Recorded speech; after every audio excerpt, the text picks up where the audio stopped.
அடுத்ததாக நாங்கள் பார்க்க இருப்பது இலங்கையின் மாகாணங்கள். பலாத் மாகாணங்கள். இலங்கையில் மாகாணங்கள் திசையின் அடிப்படையிலேயே சொல்லப்படுவதால் அவற்றின் சிங்கள பெயர்களும் திசைகளுக்கான சிங்கள பெயர்களாகவே இருக்கும்.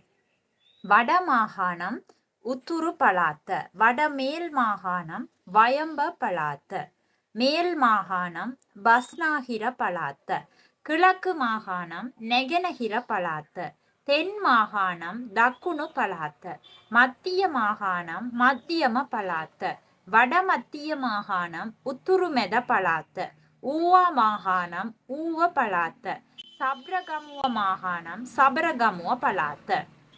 உத்துரு பலாத்த, வயம்ப பலாத்த, பஸ்நாகிர பலாத்த, நெகனகிர பலாத்த, தக்குணு பலாத்த, மத்தியம பலாத்த, உத்துருமெத பலாத்த, ஊவ பலாத்த, சபரகமுவ பலாத்த.